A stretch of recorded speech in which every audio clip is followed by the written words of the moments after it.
రజక వృత్తిదారుల సంఘం రాష్ట్ర ప్రధాన కార్యదర్శి పైలా ఆశయ్య గారు. అన్న నమస్తే. అన్న నమస్తే. బాగున్నారా? బాగున్నామా.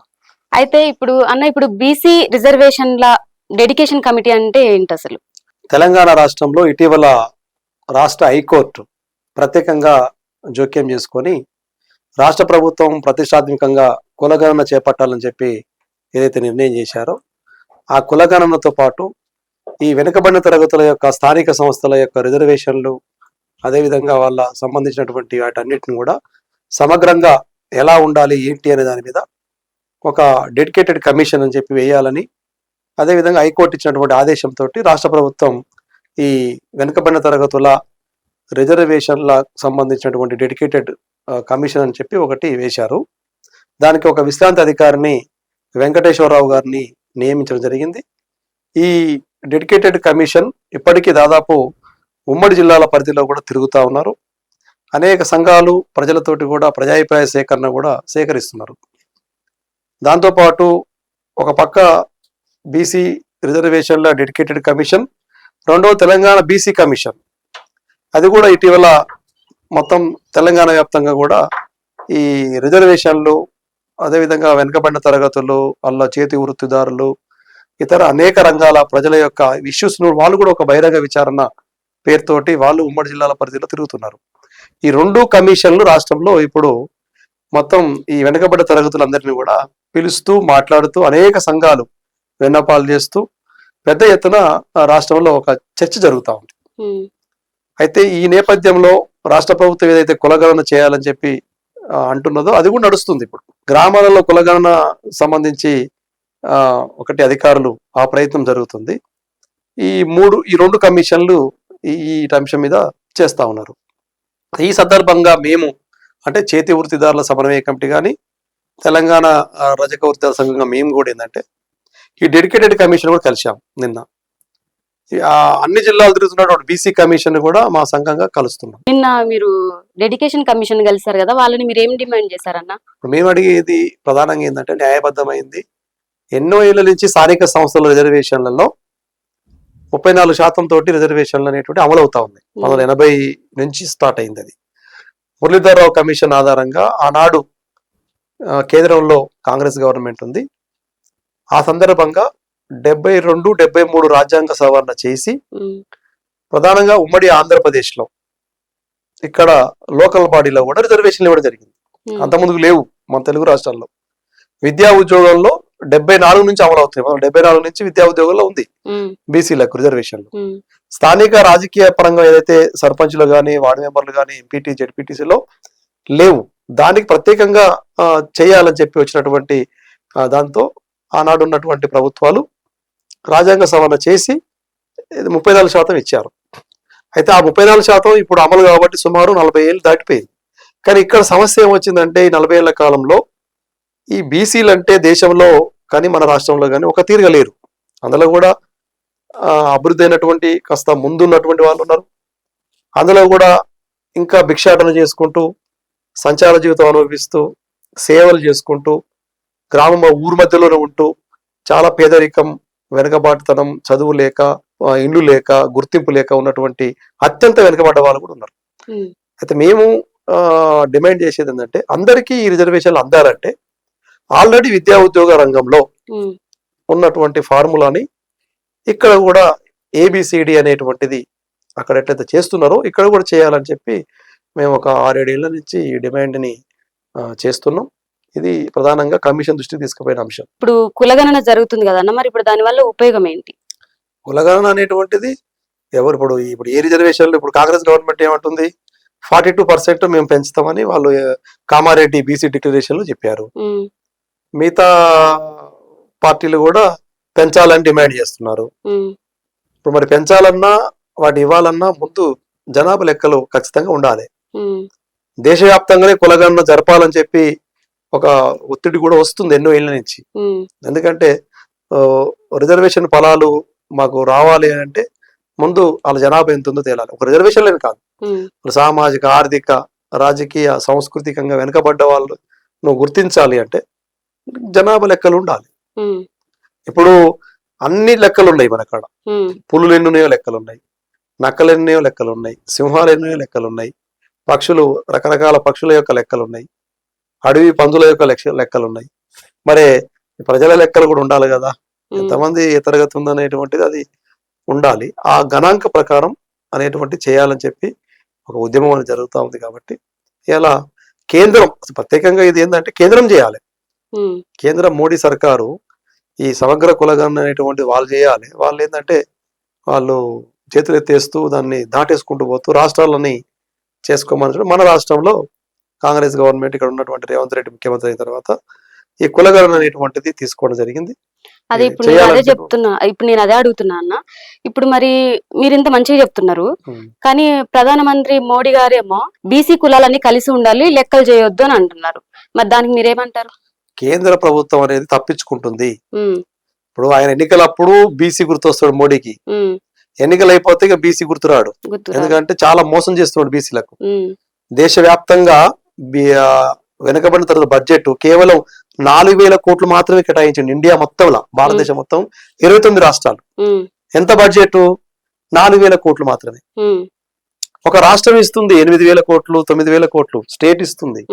మరి ఇంత పెద్ద 29 రాష్ట్రాలలో 52% ఉన్నటువంటి ఈ బీసీలకు, ఈ వెనుకబడి తరగతులు, అందులో చాలా పేదరికంలో ఉన్నటువంటి చేతి వృత్తుల వాళ్ళు కావచ్చు, అనేక రకాల రంగాల వాళ్ళు ఉన్నారు పేదవాళ్ళు. మరి వాళ్ళకి కేంద్ర ప్రభుత్వం నుంచి తగిన బడ్జెట్ ఇవ్వడం లేదు కదా. ఆయన చిత్తశుద్ధి బడ్జెట్ లోనే అవపడిపోయింది. మొన్న ప్రవేశపెట్టిన బడ్జెట్ లో ఆయన బీసీ అన్నటువంటి ప్రధాని అసలు ఆ వర్గాలకు బడ్జెట్ ఇవ్వలేదు. ఆయన ఒక బడ్జెట్ ఇవ్వలేదు. రెండవది, అంతకుముందు అన్నాడు కులగణన చేపడతాము అని. అసలు కేంద్రం చేయాలి ఈ పని. ఇప్పుడు కులగణన అంటే ఒక రాష్ట్రానికి కాదు, అది ఆ దేశ సమస్య. కేంద్రంలో ఉన్నటువంటి బీజేపీ ప్రభుత్వం ముందు మాట్లాడింది కులగణన, తర్వాత వెనుకకు పోయింది. ఎందుకు పోయింది వెనుకకు అనేది ఇవాళ చెప్పాలి సమాధానం.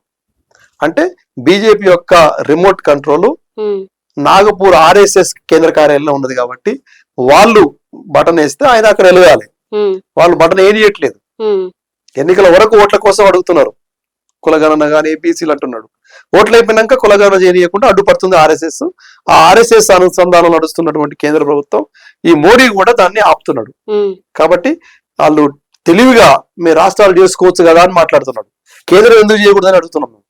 కేంద్రం బాధ్యత ఇది. రాష్ట్రాలు చేస్తే మీరు దాన్ని రేపు అంగీకరించవచ్చు, అంగీకరించకపోవచ్చు. ఇప్పుడు గతంలో 3 రాష్ట్రాల్లో చేశారు కదా, మరి దాన్ని ఏం తీసుకున్నావు ప్రామాణికం? బీహార్లో చేశారు, ఏమైంది?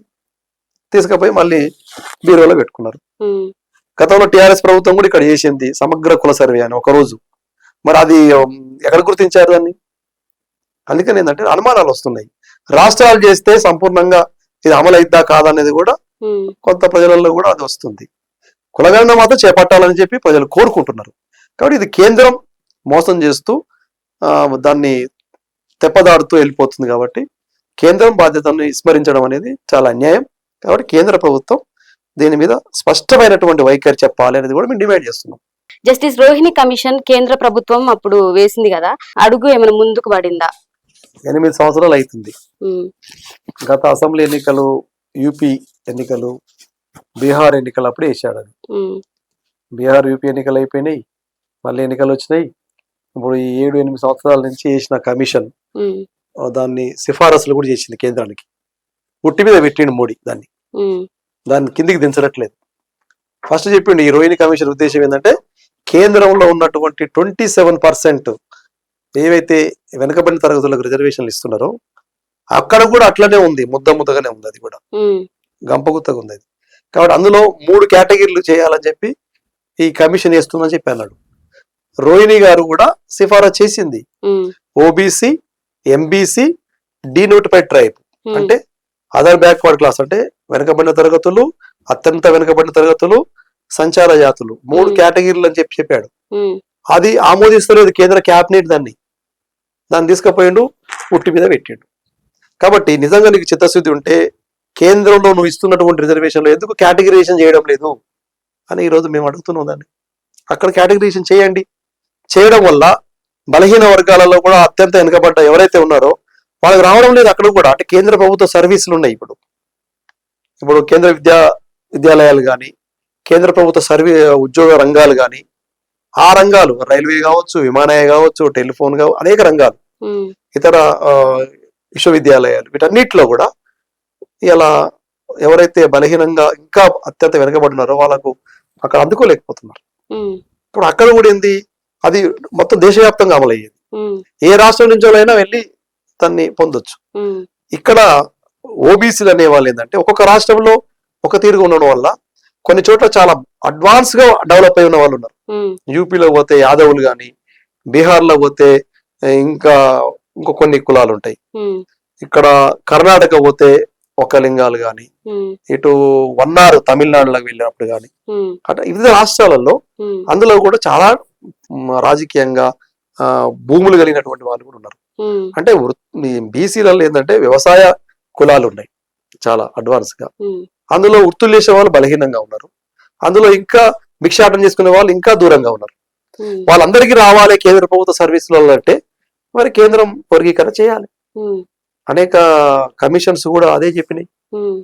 ఇప్పుడు కాదు, 1952లో తొలి గవర్నమెంట్ ఏర్పడ్డప్పుడే కాకా కలర్కరే కమిషన్ చెప్పింది ఈ రిజర్వేషన్లలో బీసీలకు ఇవ్వాలంటే, బీసీలది ఏంది రాజ్యాంగబద్ధంగా కాదు కాబట్టి 340 ఆర్టికల్ ఆధారంగా ప్రత్యేక కమిషన్ తోటి వేస్తున్నారు. వేసినప్పుడు ఆ కమిషన్ చెప్పింది ఆ రోజు 52లో మొట్టమొదటి కమిషనే, ఈ దేశంలో బీసీలంతా కూడా ఒక తీరుగా లేరు కాబట్టి వీళ్ళకు ప్రత్యేకంగా కూడా కొన్ని సెక్షన్స్ ని గుర్తించాలి అన్న తర్వాత రాష్ట్రాలకు ఆ బాధ్యత చెప్పినప్పుడు మన రాష్ట్రంలో కానీ, తమిళనాడులో కానీ, ఇంకా కొన్ని రాష్ట్రాలలో కేటగిరైజేషన్ అమలు చేస్తున్నారు. మన తెలుగు రాష్ట్రాల్లో కేటగిరైజేషన్కి వచ్చేటప్పటికి విద్యా ఉద్యోగాల్లో ఉన్నది కానీ స్థానిక రాజకీయ రంగంలో లేదు. కాబట్టి దీని మీద మేము చేయాలని చెప్పి కోరుతున్నాం. ఎందుకంటే ఇక్కడ అనంతరామన్ కమిషన్ ఇచ్చినటువంటి విద్యా ఉద్యోగ రిజర్వేషన్ లో ఒక ఫార్ములా ఇచ్చిండు వర్గీకరణ కోసం. దాన్ని సేమ్ టైం అదే ఇంప్లిమెంటేషన్ స్థానిక సంస్థల్లో కూడా చేస్తే ఇప్పటికి మేము గణాంకాలు చేపట్టాం. ఒక 100 తరగతులు అంటే ఒక 100 కులాలకు సంబంధించిన వాళ్ళు వివిధ రూపంలో అడుగు పెట్టలేదు అక్కడికి. అంటే గ్రామ పంచాయతీ మెట్లు ఎక్కనటువంటి వాళ్ళు ఒక 60 వరకు ఉన్నారు. అంటే వాళ్ళు వార్డు మెంబరే కాలే. అదే విధంగా మండల పరిషత్ రాని వాళ్ళు ఒక 30-40 కులాల వాళ్ళు ఉన్నారు. జిల్లా పరిషత్, ఆ తర్వాత జిహెచ్ఎంసీ హైదరాబాద్ 150 డివిజన్ కార్పొరేటర్స్ ఉన్నాయి. అక్కడ ఒక 5-6 తప్ప వేరే కులాలే లేవు అక్కడ. కాబట్టి మరి జిహెచ్ఎంసీ అంటే ఒక మినీ అసెంబ్లీ. మరి కనీసం ఇక్కడ జిహెచ్ఎంసీలో కూడా అడుగు పెట్టకపోతే, మున్సిపాలిటీలో అడుగు పెట్టకపోతే, జిల్లా పరిషత్లో చైర్మన్లు కాకపోతే మరి అది ఆంతర్యం పెరిగిపోతుంది కదా. సామాజిక న్యాయం అంటే ఏంది? సమన్యాయం అంటే అంతరాలు లేనటువంటి అమలు చేయాలి. అంటే అందరికి రావాలంటే దాని ఫార్ములా బీసీలలో వర్గీకరణ మెయిన్ ఆల్రెడీ ఉంది, ఇంప్లిమెంట్ చేయమని హైకోర్టులు చెప్పినాయి. సంఘాలుగా మేము చాలా సందర్భాలు అడుగుతున్నా. గత పాలకులు అది కాంగ్రెస్ కావచ్చు, బీఆర్ఎస్ కావచ్చు, ఇప్పుడు మళ్ళీ టిఆర్ఎస్ గా మన టీడీపీ కావచ్చు, ఎవరు కూడా చేయలేదు ఇంప్లిమెంటేషన్. ఓట్లు వేసుకుంటున్నారు, వెళ్ళిపోతున్నారు. అన్న మరి ఇప్పుడు కులగణన చేయడానికి మరి కేంద్ర ప్రభుత్వం ఎందుకు వెనకం చేస్తుంది? ఇప్పుడు కులగణన చేపడితే వాళ్ళ జనాలు లెక్కలు బయటకు వస్తాయి కాబట్టి వాళ్ళు దానికి ముందుకు రావడానికి బెదిరుకుంటున్నారు. కారణం ఏంటంటే అసలు ఆ రిజర్వేషన్ల వ్యతిరేకం కదా బీజేపీ. ఇప్పటికీ ఇప్పుడు మేము అడుగుతున్నాం కానీ ఇప్పుడు కేంద్ర ప్రభుత్వ రంగ సంస్థలు అన్ని అమ్మేస్తున్నాడు ఒక్కొక్కటి. ఇప్పుడు టెలికాం కానీ, ఎల్ఐసి కానీ, రైల్వే కానీ, కేంద్ర ప్రభుత్వ రంగ సంస్థలన్నింటినీ కూడా ప్రైవేటైజేషన్ కార్పొరేట్ శక్తులకు, అంబానీ ఆదానికి అమ్మే పనిలో ఉండి ఇప్పుడు రిజర్వేషన్ లేకుండా పోతున్నాయి. ఇప్పుడు మేము అడుగుతున్నాము అంటే కనీసం కొద్దిగానన్నా ఉపయోగపడుతుందని అడుగుతున్నాం. కానీ ఇప్పుడు మెయిన్ బీజేపీ ఏం చేస్తుంది, కేంద్రంలో రెండోసారి అధికారంలోకి వచ్చిన పని అంతా ఏం చేశాడు, రైతు చట్టాలు తేవడం కానీ, కేంద్ర ప్రభుత్వ రంగ సంస్థలు అమ్మడం కానీ జరుగుతూ ఉంది. వాళ్ళ ఉద్దేశం ఏంటంటే ఈ రిజర్వేషన్ లేకుండా చేసేటువంటి కుట్రలో భాగంగా ఈ కులగణాన్ని వ్యతిరేకిస్తూ ఈ ప్రభుత్వ రంగ పబ్లిక్ సెక్టార్ ని అమ్ముతూ ఇలా మొత్తం సామాజిక న్యాయానికి కేంద్ర బీజేపీ ఆర్ఎస్ఎస్ ఇచ్చిన డైరెక్షన్ లో వీటి సమాధి చేసేటువంటి ప్రోగ్రామ్ చేస్తున్నది కేంద్ర ప్రభుత్వం. కాబట్టి ఇక్కడ ఉన్న వెనుకబడిన తరగతులు మేము అదే కోరుతున్నాం.